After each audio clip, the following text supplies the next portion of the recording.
And we're off and running. All right. Today, we are going to discuss multi-step equations. Oh, dear. Okay. Basically, multi-step equations are nothing different. Get my labeled on here because, again, it helps me figure out where to find stuff later. What we're going to do is take some of the things we've learned already. Opposites to solve stuff, the distributive property. For those of you struggling in those areas, hey, it's another shot to see it and make some progress. So, when we're doing multi-step equations, if there's parentheses, I'm going to put parentheses around the word distribute to remind me. If there's parentheses, I distribute first. That's always option number one. I don't have any parentheses on this one. So, no distributing to do. So I go to step 2. Combine like terms if possible.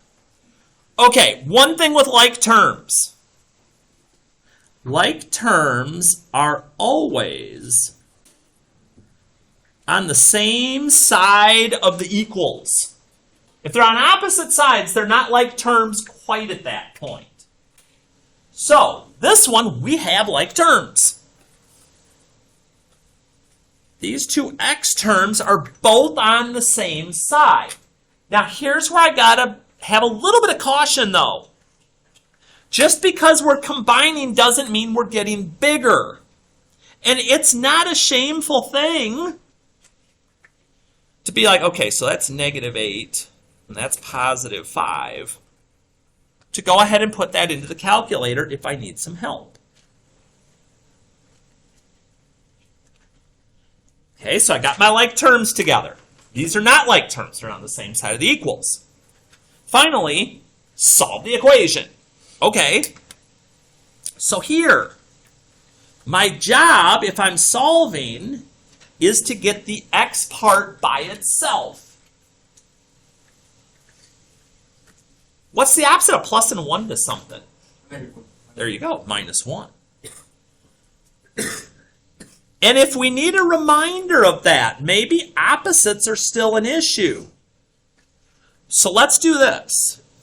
Let's remind ourselves that plus and minus are opposites. And multiply and divide are opposites.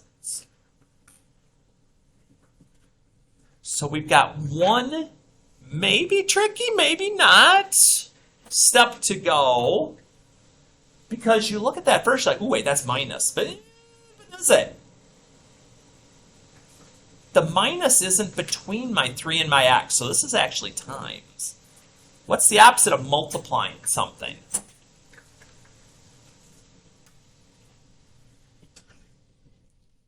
Divide.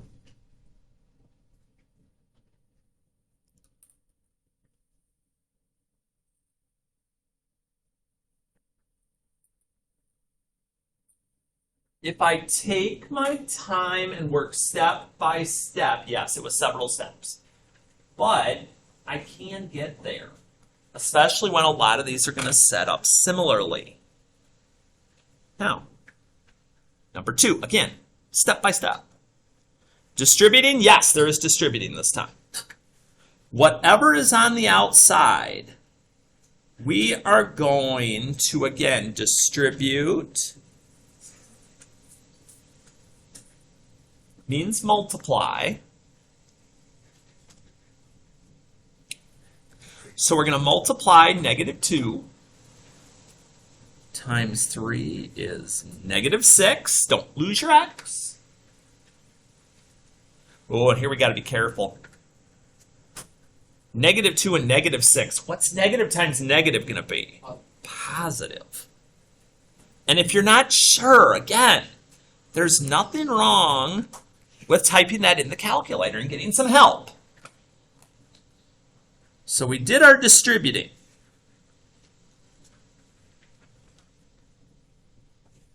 Those aren't alike. They're not like terms. Bless you. I can't put them together. So here we go to step 3. I need that by itself. Got to get the x by itself. And I already look at the first one and I'm like, hey, plus 1 I did minus 1, so plus 12 I'll do minus 12 to both sides. And it's important as we do this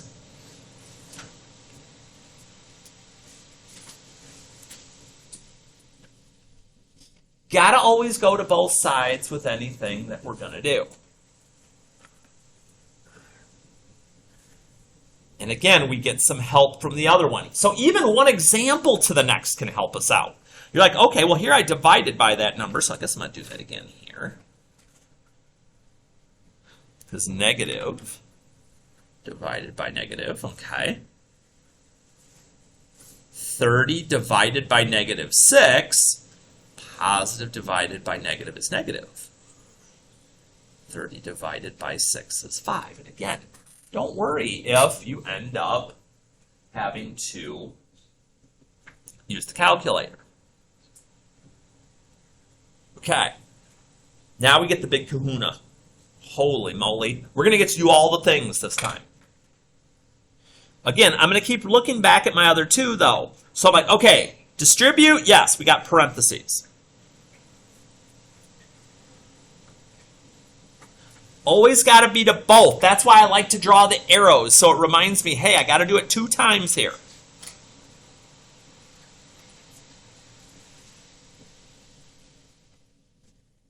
Negative times negative is positive. But I'm not going to distribute the negative 8 to the 6x. It's just the stuff in parentheses right next to it that I multiply by. So what happens to the 6x then? We're just going to bring it down. Nothing goes down with it yet. But I get here, and I'm like, okay, I did my distributing, I'm good. I kind of look at this, and I notice it kind of looks like number 1 did. So it's like, okay, I can put these x's together. And again, if you need, colors, I always have colors on the back table, if that helps. Watch the signs. Negative 8 plus 6. I can do it in the calculator, or what I always say is think about money. If I owe somebody $8 and I pay them back 6, I only owe them 2 now.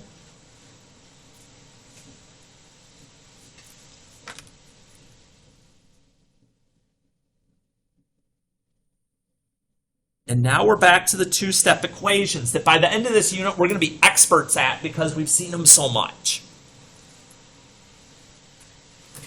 Locked in on what I need to get a loan. Yep, absolutely. Do that opposite of the plus 16.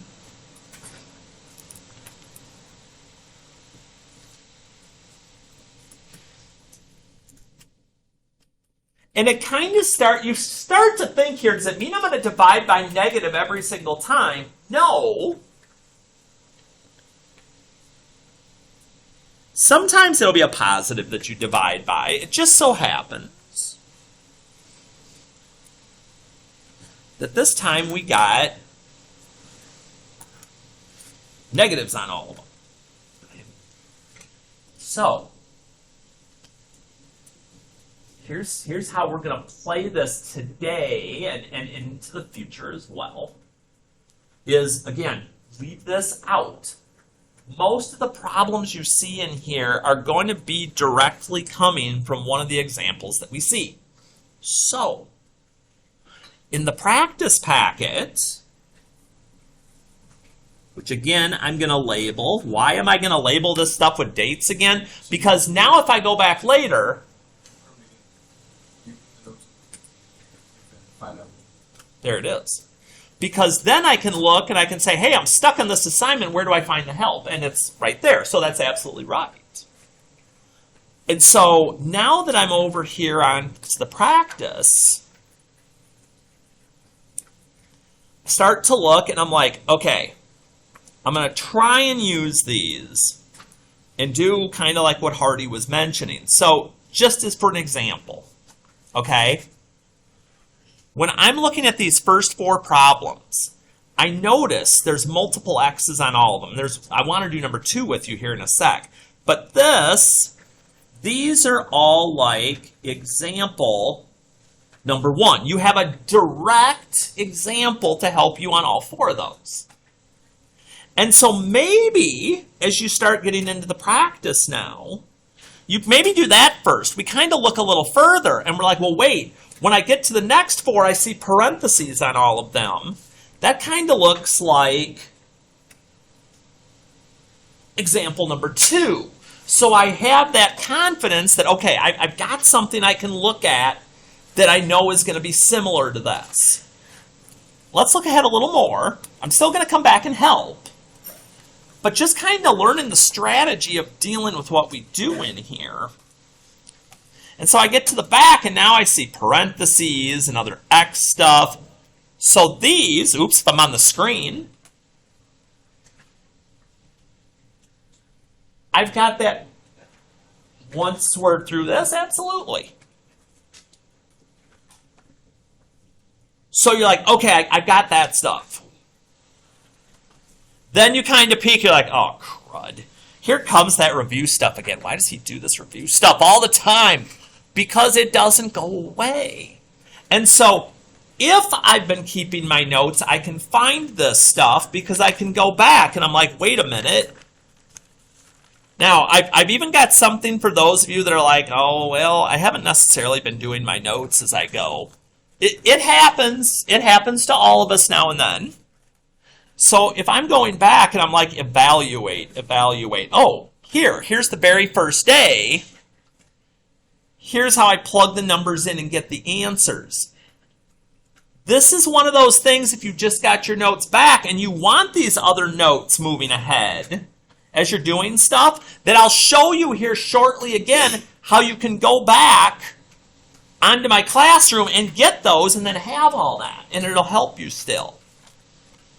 But for the time being, I'm gonna do one of these with you. Then I'm gonna kind of get out of the way for a minute and kind of see where this goes. So if we do number 2, whenever you're substituting, I'm gonna help out with something else here. We're gonna use parentheses on everything when we evaluate or substitute. Every time. I don't care if it's positive or negative. It is just a good habit to get into. So, B, in parentheses, squared,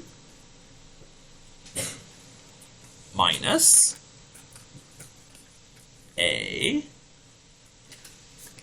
times C over A.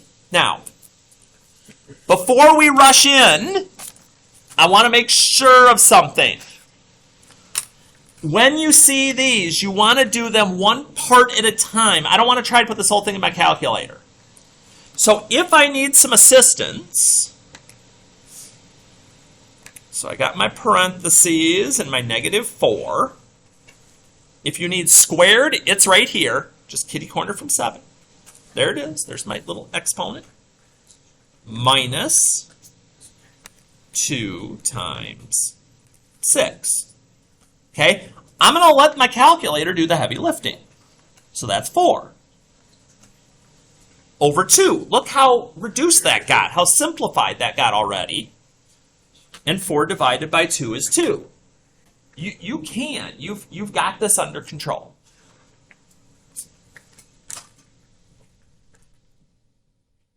So the one last one I'm going to do before I get out of the way and keep reminding you that answers are up front. Answers are online under answer keys. Number 2, because it looks a little different than what we saw. You're like, wait a minute. I see that these are the same on this side. So I can add them up. 7 plus 4 is 11. But there's like no number that I need to subtract or no number that I need to add. That's okay. It's just one less step we got to do this time. Not a big deal. We still are going to do the opposite of multiplying by 11.